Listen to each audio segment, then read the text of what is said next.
Ford says Carney called from Asia and asked him to stop running ad that angered Trump. It started with a phone call that would set off political fireworks from Toronto to Washington. Ontario Premier Doug Ford revealed that Prime Minister Mark Carney personally called him not once, but several times from Asia, urging him to pull the anti-tariff ad that infuriated former U.S. President Donald Trump.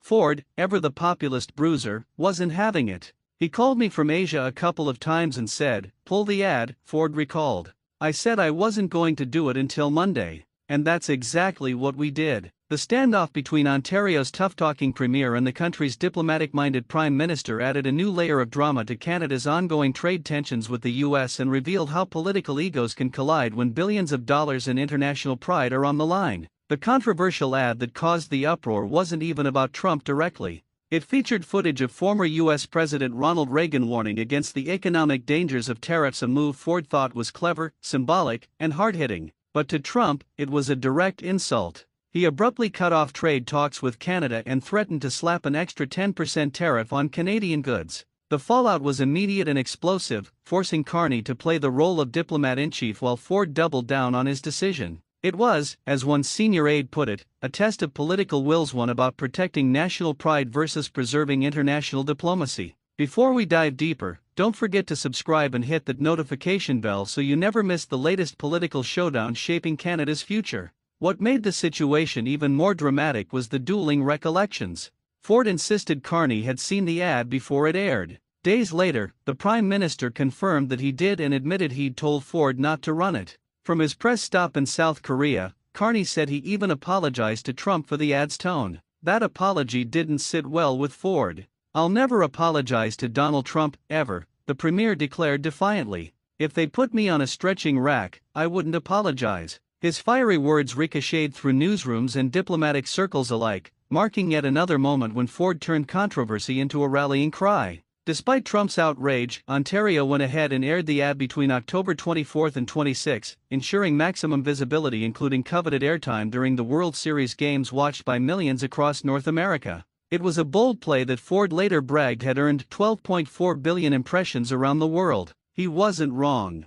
The ad became the talk of the Senate floor in Washington, and Ford proudly claimed that 4 Republicans jumped over and voted against tariffs on Canada. He saw it not as a misstep but as a masterstroke, a defiant message that Canada wouldn't be bullied into submission. For Ford, the controversy proved his larger point, that Canada had to negotiate from strength, not from fear. He saw Trump's threats as a bluff, one that needed to be called. "They gave the UK a terrible deal, Japan even worse," Ford said. "We were about to go down that rabbit hole too. I always say no deal is better than a bad deal." That line summed up his approach: hard-nosed, nationalist, and steeped in political theater. While Carney's diplomatic instincts urged caution, Ford's instincts told him that public defiance could be good politics, both domestically and across the border. Behind the scenes, however, the friction between the two leaders reportedly created tense moments in Ottawa. Carney, who prides himself on calm precision and international credibility, was said to be irritated that Ford's ad campaign had thrown a wrench into fragile trade talks. The Prime Minister's message was simple: foreign policy is his lane. But Ford wasn't backing down. In his view, defending Ontario's workers wasn't just a provincial duty, it was patriotic. He framed his defiance as fighting for jobs, factories, and families who couldn't afford to lose another trade battle.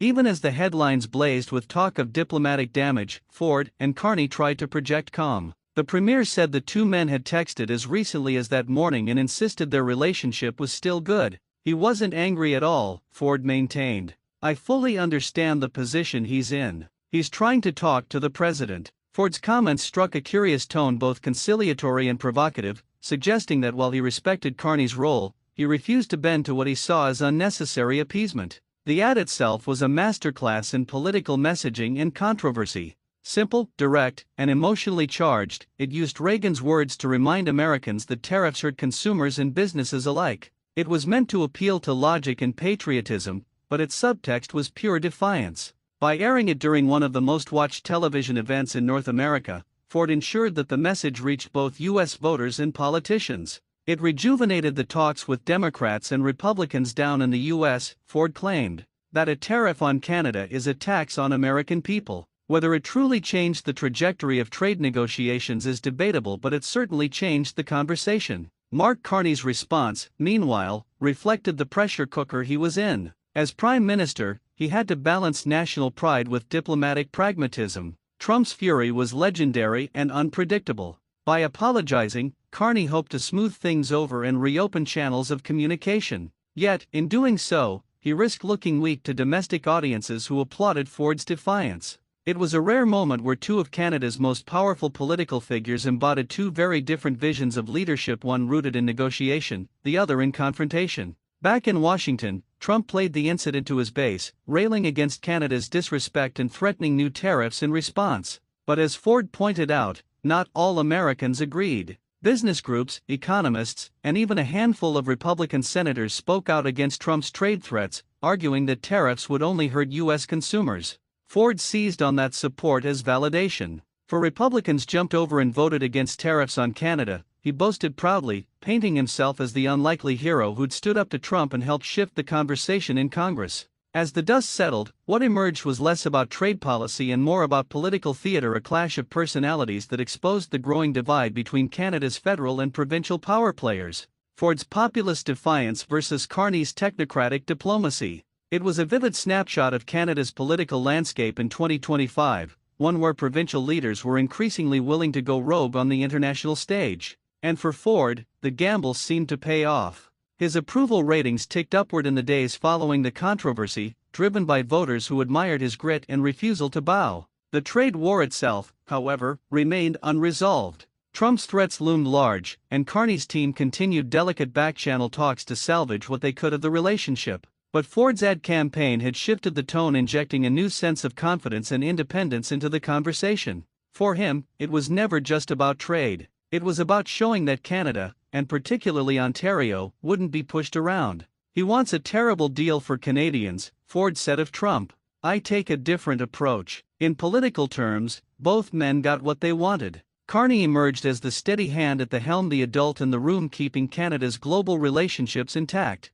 Ford, meanwhile, reinforced his image as the no-nonsense defender of Ontario's working class, unafraid to clash with foreign leaders or even the Prime Minister himself. Their uneasy alliance, built on mutual respect and frequent disagreement, now stands as one of the defining relationships in Canadian politics, a mix of rivalry, necessity, and begrudging cooperation. And as Ford himself reminded reporters, the story isn't over. He's still texting Carney, still defending the ad, and still standing by his words, "I'll never apologize to Donald Trump, ever." Love him or loathe him, it's that kind of fiery conviction that keeps Ford's name in the headlines and keeps Canadians watching. Thanks for watching till the end.